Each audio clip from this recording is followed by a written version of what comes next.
Hello, my name is Veronica Timpe-Laughlin. Welcome to my talk on methodological developments in assessing L2 pragmatics.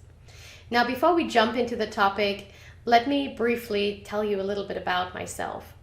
So I'm originally from Germany, and I have been working as a research scientist at Educational Testing Service in Princeton, New Jersey for the past 7 years. And here are some photos of our ETS campus. Now, you may not have heard of ETS, but you may have heard of the TOEFL test.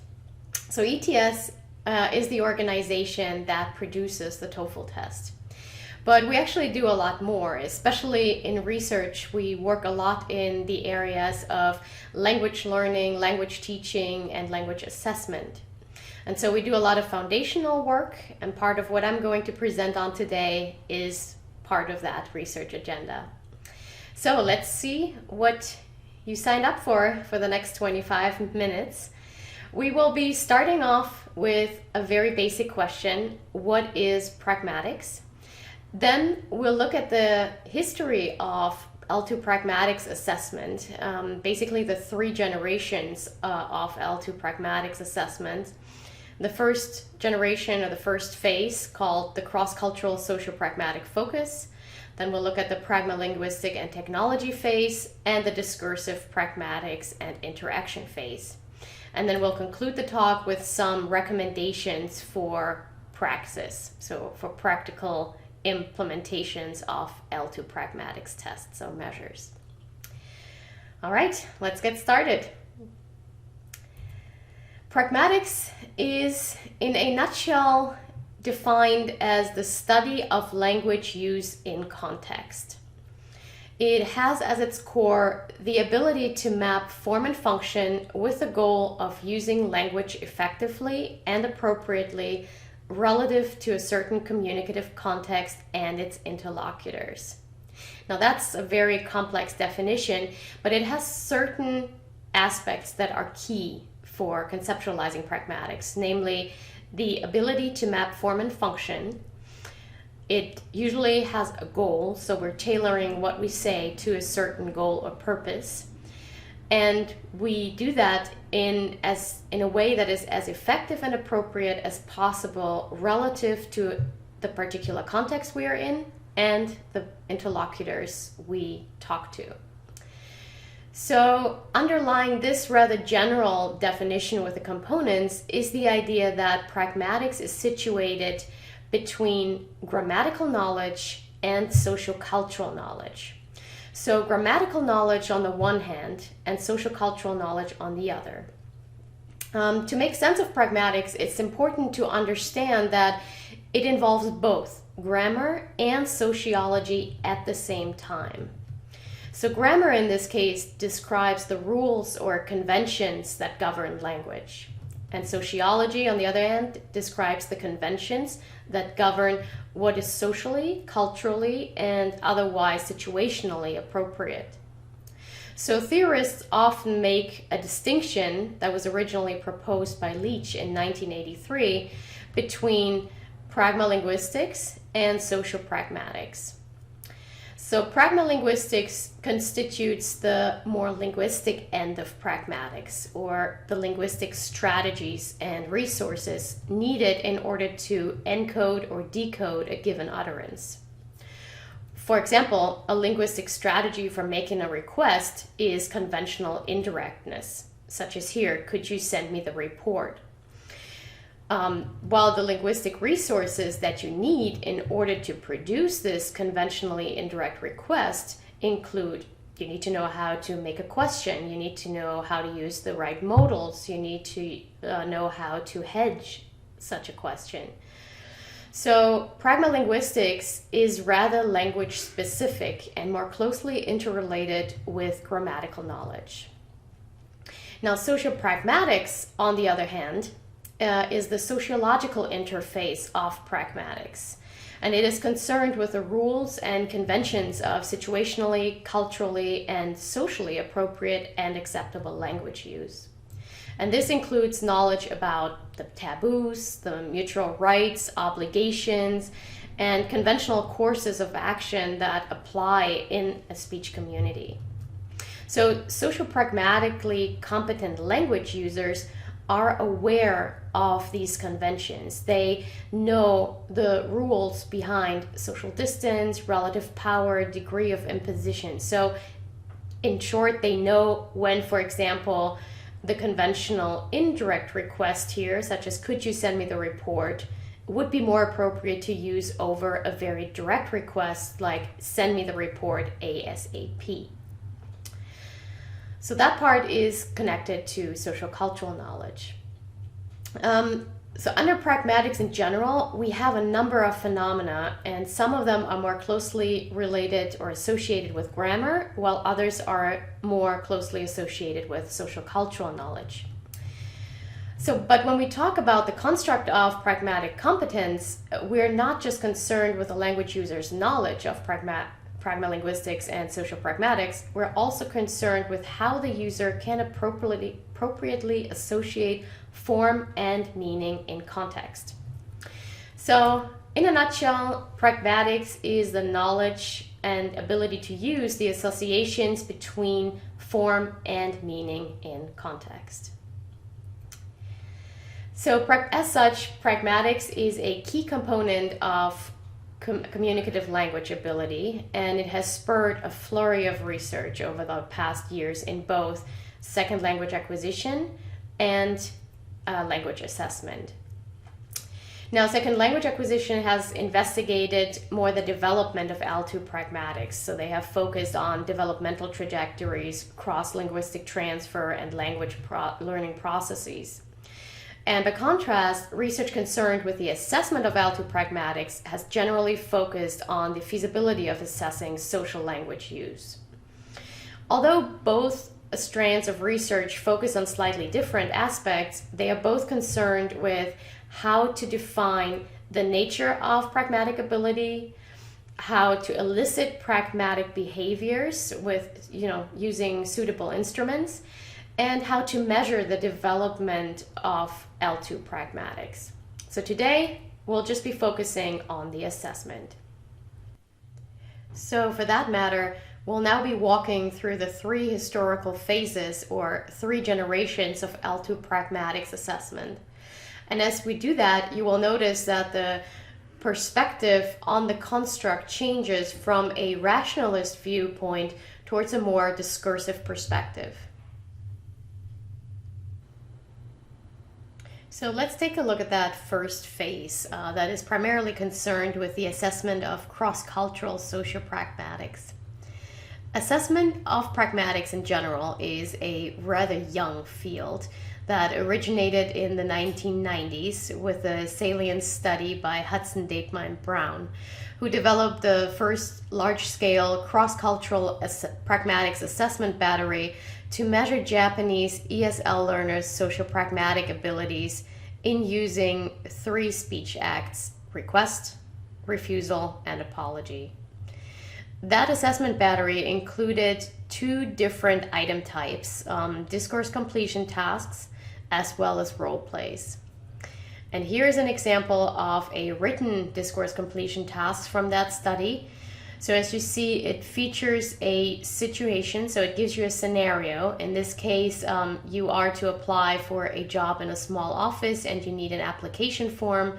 So you walk into the office and you have to make basically a request to the manager sitting at a desk. And so the test taker is tasked here with writing down the request that he or she deems most appropriate for that situation. Hudson, Deitma, and Brown turned a number of these DCT scenarios into role plays. So here is an example of one of the role play scenarios. The test taker is a company employee who needs to walk into a car garage in order to ask for the company van that broke down to be repaired earlier than was originally agreed upon. So the test taker here is tasked to talk to the head mechanic who's currently eating lunch and make that request for a more speedy repair of that car. With regards to rating and scoring, both the DCT responses and the role play performances were evaluated by native speaker raters who used a 5-point scale ranging from very unsatisfactory to completely appropriate. And they evaluated relative to 5 criteria: the ability to use the correct speech act, formulaic expressions, amount of information, as well as degree of formality, directness, and politeness. And here is a picture of the actual rating sheet that raters used, and you see the scale from very unsatisfactory to completely appropriate at the top, as well as the different criteria listed that were to be rated on that numerical scale for each response. Now, what becomes very apparent in this type of assessment is that these assessments are concerned with whether a test taker can realize a targeted speech act in quote-unquote the correct way. So here we have a typical example of the rationalist view of pragmatics, where the pragmatics is regarded as an ability that is inherent to an individual. So the individual is viewed as a rational actor who uses his or her linguistic repertoire in order to achieve a particular intended communicative goal. Now, overall, Hudson, Deitma, and Brown's study was a huge step as it originated the field of L2 pragmatics assessment, really. But it was later on criticized, particularly for 2 aspects, namely the reliance on the correct response, or as well as the native speaker ratings attached to it, and the kind of narrow focus of the test construct that was assessed. So in particular, with regards to the native speaker ratings here, critics have argued that judgments based on native speaker raters are not necessarily ideal, because they are probably more a function of the personality or social background of that person rather than actual language knowledge. So overall, these early assessments constituted an important step towards measuring L2 pragmatics, but they focused heavily on a small part of the larger construct, while neglecting pragmatic dimensions such as pragmalinguistics, implicatures, and extended discursive interaction. So in response to this relatively narrow socio-pragmatic construct that was represented in the early assessments, a stronger focus on pragmalinguistic dimensions began to emerge, coupled with further advances in technology. And one salient study here is Rover's work in 2006. Rover developed what is called agnostic web-based test battery that assessed 3 dimensions: the comprehension of implicatures, the comprehension of routine formula, and the production of requests, apologies, and refusals. And he did that by means of 2 different item types primarily: computer-scored multiple-choice DCTs and rater-scored DCTs with so-called rejoinders. And here are examples of these item types. Here's an example of the multiple-choice DCT. So it's very similar to the earlier one by Hudson, Deitma, and Brown, where you have a situation that is being described, and then you need to identify, in this case, what the correct implicature would be by selecting one of 4 possible responses. With regards to the DCTs with rejoinders, you also have a scenario and you're required to write down a potential response here. But the difference is that you have an utterance adjacent to what you need to write. So you have to make your response fit the next turn.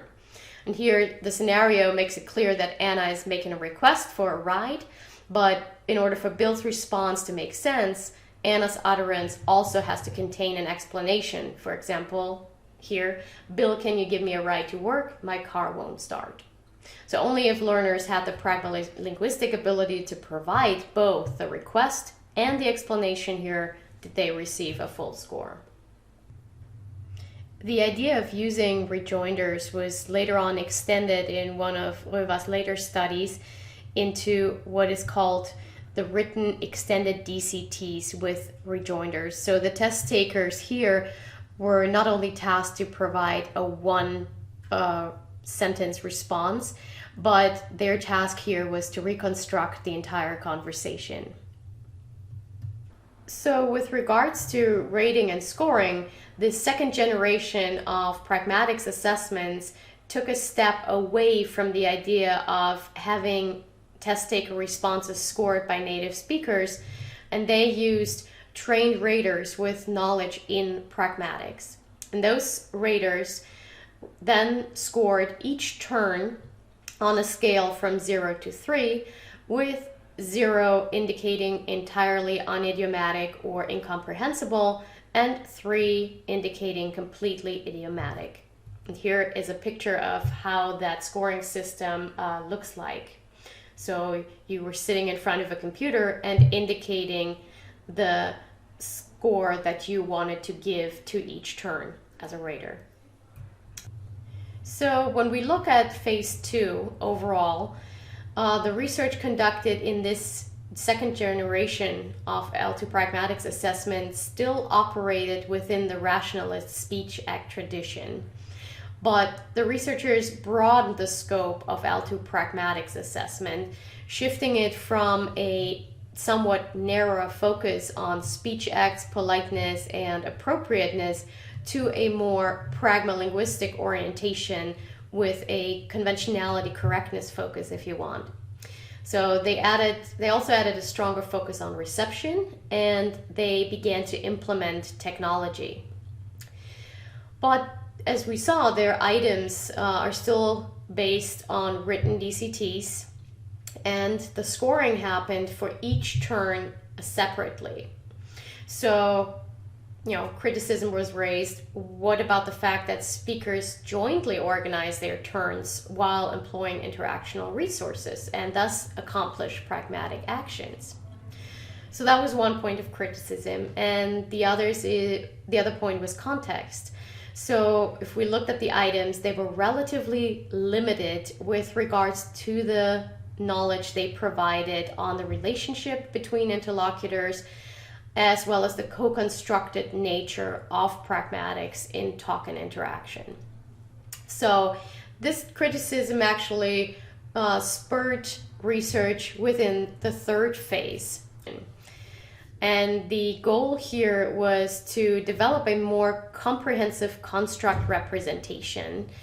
So basically, recent L2 pragmatics assessment studies have drawn on conversation analysis, or CA, in order to inform their test instruments and scoring procedures. So that was the new element, basically, that entered this assessment.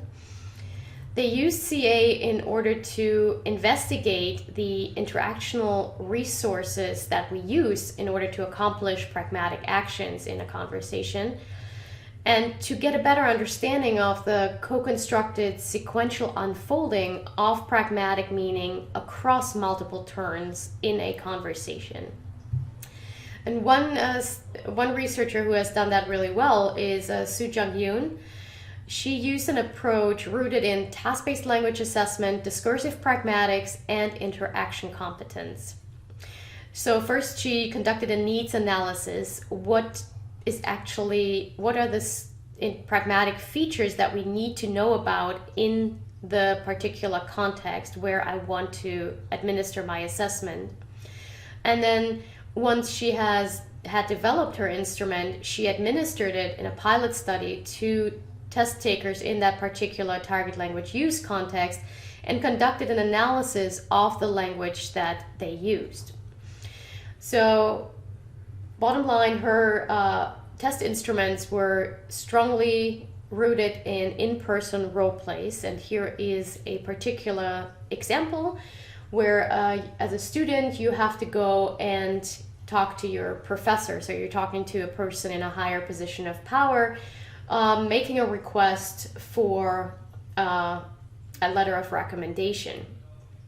So she used role play cards as well as props, and then had test takers talk to somebody who played the professor. Now she analyzed the performance data qualitatively using CA, as I just said, and then quantitatively deploying multifaceted RASH analysis in order to identify performance markers for learners at different levels of proficiency, which she then used to inform the design of her scoring rubrics. And those scoring rubrics were, like in phase 2, used by trained raters based on a scoring manual. So here is a picture of her criteria and the scoring rubric that she used. It included 5 rating criteria on a 3-point scale. So you have content delivery, language use, sensitivity to situation, engaging with interaction, and turn organization. And in particular, the first 2 criteria provided insights into how test takers deployed pragmatic actions in conversations.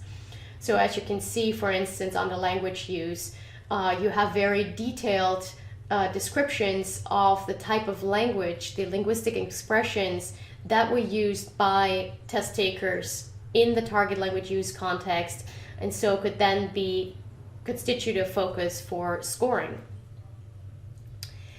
So overall, the discursive approach of pragmatics has broadened the construct representation and implemented a larger focus on authenticity by focusing on talk and interaction. CA has served as a magnifying glass to inform test construction, but what we see mostly is speaking research. There's little research in the written domain, so that is much needed, I would say. And they have very much relied on role plays, which are arguably time and resource intensive in terms of administering and scoring. So let's take stock for a second. So what we have seen in pragmatics is we have seen a move from social pragmatics via pragmalinguistics to interaction. So a slight shift in focus from a rationalist view to an interaction perspective, where you view the test taker as somebody interacting with an interlocutor, and the actual product is an outcome of that co-constructed joint conversation. We have seen 2 types of elicitation methods that have been surfacing time and again in different shapes and forms: DCTs and role plays. Now you may think, which approach is actually better and what should I use, DCTs or role plays? Well, the answer is neither approach is better, and it depends. So one of the main questions that you probably want to ask as somebody who is selecting or developing an assessment is, what is the intended use of the pragmatics assessment? So that's one of the main goals or one of the main driving questions that you need to start off from. Because establishing the goal or purpose of an assessment, here pragmatics assessment, will determine what is supposed to be measured, why it is measured, who will take the test, and how the test-based information is supposed to be utilized in the end. So starting with this question, there are a few more questions that you may consider when designing or selecting an L2 pragmatics assessment. For instance, which pragmatics features should be included? Now, the construct of pragmatics is complex, to say the least. And we saw that all new phases were basically driven by the attempt to broaden the construct representation. And, as we saw earlier, it includes phenomena as different as speech checks, routine formula, reactive tokens, politeness markers, speech styles, address forms, discourse strategies, hedgings, you name it, pragmatics has got it. So therefore, it's actually pretty impractical, if not impossible, to cover the entire construct in any individual assessment. And research and test developers have to select features of the construct that are of interest or relevant for the specific context or purpose of their assessment.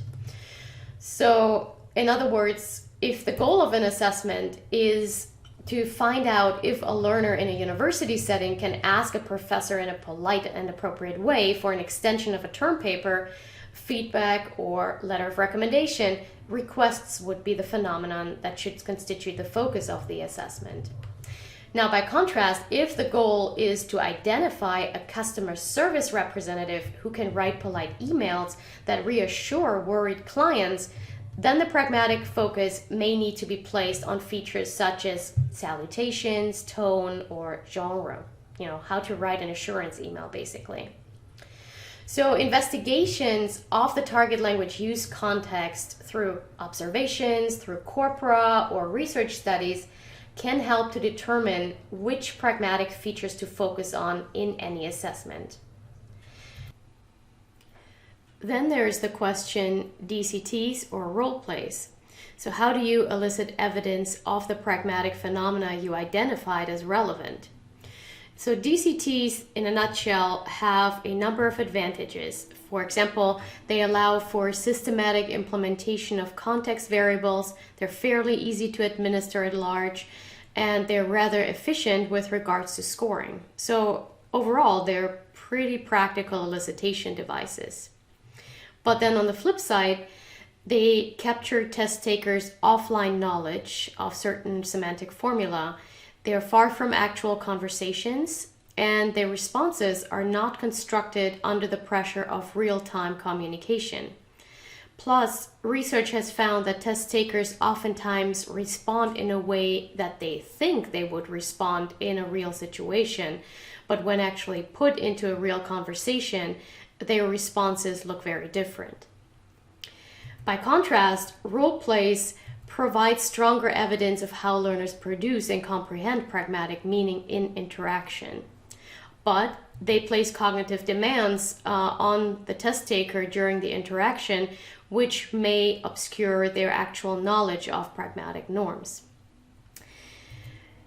So bottom line, as a rule of thumb, use DCTs for assessing aspects of pragmatic knowledge and role plays in order to elicit pragmatic performance and interaction. But make sure to always contextualize the scenario that is presented to test takers in order to adequately allow for form-function context mappings. Finally, the question that is probably very tricky is, how do we establish benchmark criteria? So pragmatic norms can vary from one context to the next and even among speakers in the same situation. So appropriateness is basically a moving target. And how do we do that? How do we make sure that we come up with what is appropriate in a certain situation? Now you can take certain steps to narrow that down. First of all, you can see what kind of behavior needs to be elicited or observed in order to draw inferences about learners' pragmatic ability in a certain context. So you can use observations, corpora, or analyses of discourse that provide insights into what stronger and weaker performance looks like and for what situation. So analysis of language use also leads to decisions regarding whether test takers' performances will be evaluated against a native speaker norm, against certain target language varieties, or an intercultural context in which the L2 is used as a lingua franca. So in short, the assessment of L2 pragmatics hinges upon the context of language use. And once appropriate criteria are established, you'll need to come up with a scoring rubric that contains the relevant descriptors and ideally examples of performance at the different levels. Then, rater training is key. If you don't train the raters properly, they may fall back on intuitions or assumptions, especially in the area of pragmatics. And finally, a tricky question is how to deal with test takers' subjectivity and individual identities. So research has found that sometimes individual test takers deliberately diverge from the target pragmatic norms in order to highlight their own cultural identity. So pragmatic choices are interconnected with individuals' cultural values and goals.